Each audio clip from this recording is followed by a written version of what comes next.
ఓం శ్రీ మాత్రే నమః. అందరికీ నమస్కారం అండి. Welcome back to my channel Manthu Sailaja vlogs. అందరూ బాగున్నారా అండి? అందరూ బాగుండాలని మనస్ఫూర్తిగా కోరుకుంటున్నానండి. మరి ఈరోజు వీడియోలో అయితే ఒక చక్కటి విషయాన్ని వివరించబోతున్నానండి. పెళ్ళైనటువంటి స్త్రీలు తమ పుట్టింటి నుంచి ఏ వస్తువులను తమ మెట్టినింటికి తీసుకొని వెళితే శుభము కలుగుతుంది, అదేవిధంగా ఎటువంటి వస్తువులను తీసుకొని వెళితే అశుభము కలుగుతుంది అనేటటువంటి విషయాన్ని గురించి క్లుప్తంగా ఈ వీడియోలో వివరించబోతున్నానండి. వీడియోలోకి వెళ్ళే ముందు ఎవరైనా నా వీడియోని మొదటిసారి చూస్తున్నట్లయితే ప్లీజ్ సబ్స్క్రైబ్ చేసుకోండి, లైక్ చేయండి, షేర్ చేయండి. చివరి వరకు నా వీడియోను స్కిప్ చేయకుండా చూడండి. ఓం గం గణాధిపతయే నమః. చాలామంది స్త్రీలు పెళ్ళి అయిన తరువాత పుట్టింటి నుంచి చాలా వస్తువులను తీసుకొని వెళుతూ ఉంటారండి. కానీ అందులో మన సాంప్రదాయం ప్రకారము కొన్నింటిని తీసుకొని వెళ్ళడం వలన శుభము జరుగుతుందని, మరికొన్నింటిని తీసుకొని వెళ్ళడం వలన అశుభము జరుగుతుందని చెబుతున్నారండి. ఎందుకంటే మనకు ప్రతి స్త్రీకి పుట్టినీళ్ళు ఎంత ముఖ్యమో మెట్టినీళ్ళు కూడా అంతే ముఖ్యమండి. రెండు కళ్ళ లాంటివి. కాబట్టి రెండు కుటుంబాలు సంతోషంగా ఉండాలి కదండి. కాబట్టి ఏ వస్తువులను పుట్టింటి నుంచి మెట్టినింటికి తీసుకొని వెళితే శుభం కలుగుతుందో, ఎటువంటి వస్తువులను పుట్టింటి నుంచి మెట్టినింటికి తీసుకొని వెళితే అశుభము కలుగుతుందో ఈ వీడియోలో నేను క్లుప్తంగా వివరిస్తానండి. మామూలుగా ఇప్పుడు మొదటగా ఏ వస్తువులను పుట్టినింటి నుంచి మెట్టినింటికి తీసుకొని వెళితే శుభము కలుగుతుందో వాటిని గురించి వివరిస్తానండి. మొదటగా ఎవరైనా అప్పుల బాధతో బాధపడుతూ ఉన్నట్లయితే వారు పుట్టింటి నుంచి 1 కేజీ కానీ, లేదా వాళ్లకు స్తోమతకు తగినంత ఇదిగా 2 కేజీలు కానీ, 1 కేజీ కానీ ఎంతో కొంచెము బెల్లమును పుట్టినింటి నుంచి మెట్టినింటికి కానీ తీసుకొని వెళ్ళినట్లయితే వారికి ఆ యొక్క అప్పుల బాధలు తొలగిపోతాయటండి. ఎందుకంటే బెల్లము అమృతంతో సమానమని చెబుతారండి. సాక్షాత్తు లక్ష్మీదేవి స్వరూపంగా చెబుతూ ఉంటారు. కాబట్టి ఇది ఒక విశేషమైన వస్తువు అండి. కాబట్టి పుట్టింటి నుంచి ఎవరైతే ఆ అప్పుల బాధతో బాధపడుతున్నారో వారు బెల్లాన్ని మెట్టినింటికి తీసుకొని వెళ్ళండి. ఇక రెండవది అతి ముఖ్యమైనది, పుట్టింటి నుంచి మెట్టినింటికి తీసుకొని వెళ్ళే వస్తువులలో పసుపు, కుంకుమ, ఎర్రటి మట్టి గాజులండి. వీటిని కానీ మీరు పుట్టినింటి నుంచి మెట్టినింటికి తీసుకొని వెళ్ళినట్లయితే ఆ స్త్రీకి దీర్ఘ సుమంగళి తత్వము సిద్ధిస్తుందని చెబుతున్నారండి. మరి ప్రతి స్త్రీకి కూడా అంతకు మించినటువంటి ఒక అదృష్టం ఏమి ఉంటుందండి. కాబట్టి మీరు ఏమి తెచ్చినా తెచ్చుకోకపోయినా పుట్టింటి నుంచి ఖచ్చితంగా పసుపు, కుంకుమ, ఎర్రటి గాజులు, లేదంటే ఏదైనా వాళ్ళు కొత్త వస్త్రాలు కూడా పెడుతూ ఉంటారండి. వాటిని ఖచ్చితంగా తెచ్చుకోండి. ఇక మూడవది నెమలి పింఛమండి. అటు అత్తింటికి ఇటు పుట్టింటికి ఇద్దరికీ ధనలాభము కలగాలంటే శుక్రవారం రోజు పుట్టింటి వారి చేత నెమలి పింఛమును కొనిపించుకొని తీసుకొని వెళ్ళి పూజ రూములో పెట్టి పూజించినట్లయితే ఈ ఇరు కుటుంబాలకు కూడా ధనయోగం కలుగుతుందటండి. నాలుగవది అఖండ ధనయోగము కలగాలంటే పుట్టింటి వారి నుంచి ఒక వెండితో చేసినటువంటి ఏనుగు విగ్రహాన్ని, వెండితో కానీ లేదా వాళ్ళ స్తోమతకు తగినటువంటి ఏదైనా ఏనుగు యొక్క విగ్రహాన్ని తీసుకొని వెళ్ళి మనము పూజ గదిలో పెట్టి పూజించినట్లయితే ఆమెకు ఆ అఖండ ధనయోగం అనేటటువంటిది సిద్ధిస్తుందటండి.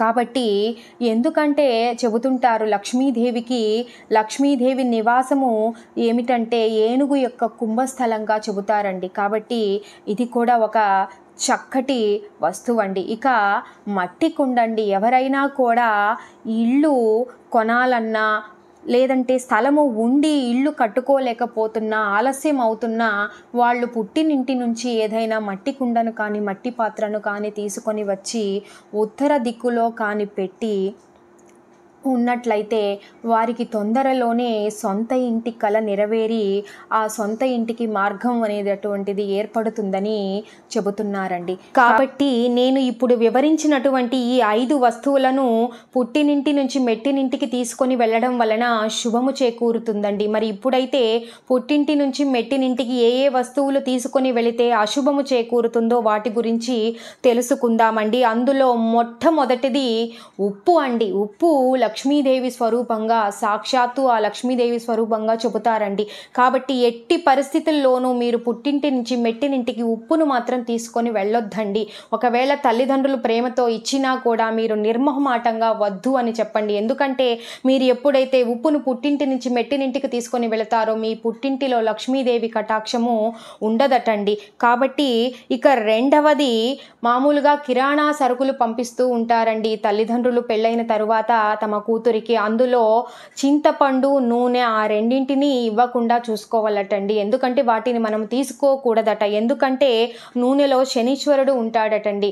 కాబట్టి ఆ రెండింటిని మాత్రము ఎప్పుడూ మనము పుట్టింటి నుంచి తీసుకొని వెళ్ళకూడదట. మరి అతి ముఖ్యమైనది, చాలామంది ఆవకాయను పుట్టింటి నుంచి మెట్టినింటికి తీసుకొని వెళుతూ ఉంటారండి. మనము ఆవకాయను ఊరికే పుట్టింటి నుంచి మెట్టినింటికి తీసుకొని వెళ్ళకూడదటండి. ఎందుకంటే అందులో ఉప్పు, నూనె రెండూ కలిపి ఉంటాయటండి. ఉప్పు లక్ష్మీ స్వరూపము కాబట్టి అమ్మవారింటికి నష్టము కలుగుతుందట. అదేవిధంగా నూనె అత్తవారింటికి నష్టము చేకూర్చుతుందట. కాబట్టి ఆవకాయను ఊరికే తీసుకెళ్లడం వలన మనము అటు పుట్టింటికి ఇటు అత్తింటికి రెండింటికి కూడా నష్టము చేకూరుతుందండి. లేదు మీరు తీసుకొని వెళ్ళాలా అనుకున్నట్లయితే ఎంతో కొంత చెల్లించి తీసుకొని వెళితే చాలా మంచిదటండి. ఊరికే మాత్రము ఆవకాయను పుట్టింటి నుంచి మెట్టినింటికి తీసుకొని వెళ్ళొద్దండి. అదేవిధంగా కత్తెపీట, కత్తెర, ఇటువంటి ఇనుప వస్తువులు కొన్ని ఉంటాయి కదండి. మామూలుగా కడాయి, ఇనుపతో చేసినటువంటి ఏ వస్తువులను కూడా పుట్టినింటి నుంచి మెట్టినింటికి తీసుకొని వెళ్ళకూడదటండి. అలా తీసుకొని వెళ్ళడం వలన ఇరు కుటుంబాల మధ్య మనస్పర్ధలు వచ్చేటటువంటి అవకాశము ఉందట. మరి ఇంకొక ముఖ్యమైనది చీపుర అండి. చాలామంది తీసుకొని వస్తూ ఉంటారు. చీపుర లక్ష్మీ స్వరూపము, పుట్టింటి నుంచి మెట్టినింటికి తీసుకొని వెళ్ళకూడదటండి. మరి ఇంకొకటి ఏమిటంటే, మామూలుగా మనం పుట్టింటి నుంచి మెట్టినింటికి తీసుకొని వచ్చే వాటిలో పులుపు, చేదు ఉండేటటువంటి వస్తువులను తీసుకొని రాకూడదటండి. అందులో ముఖ్యమైనది కాకరకాయ, మెంతుకూర, అదేవిధంగా ఎండుమిరపకాయలు, గుమ్మడికాయ, కొలిచేటటువంటి వస్తువులు, ఏదైనా బియ్యం కొలుస్తారు కదండి, అది జల్లెడ, అటువంటి వస్తువులను మనము పుట్టినింటి నుంచి మెట్టినింటికి తీసుకొని రాకూడదటండి. మరి ఒక ముఖ్యమైన విషయం ఏమిటంటే, మన పుట్టింటిలో ఏదైనా దేవుడి దగ్గర పూజ చేస్తూ దేవుడి కోసమనే ఉపయోగించే ఏ వస్తువుని కూడా మనము మెట్టినింటికి తీసుకొని రాకూడదటండి. ఎందుకంటే అక్కడ వాళ్ళకి ఉన్నటువంటి దైవానుగ్రహము మనము తీసుకొని వెళ్ళడం వల్ల వాళ్ళకు లేకుండా పోతుందని చెబుతారండి. కాబట్టి మన పుట్టినింట్లో పూజకు సంబంధించి వాడేటటువంటి ఏ వస్తువు మనము కావాలంటే చూడండి, మామూలుగా పెళ్ళైనటువంటి వాళ్ళు గౌరీ పూజ చేసిన తర్వాత ఆ గౌరీదేవిని అమ్మాయితోటి ఇచ్చి పంపించరండి. కావాలంటే కొత్తది ఇంకొకటి కొని ఆ పూజ యొక్క సామాన్లలో గౌరీదేవి ప్రతిమను పెట్టి ఉంచి పంపిస్తారు.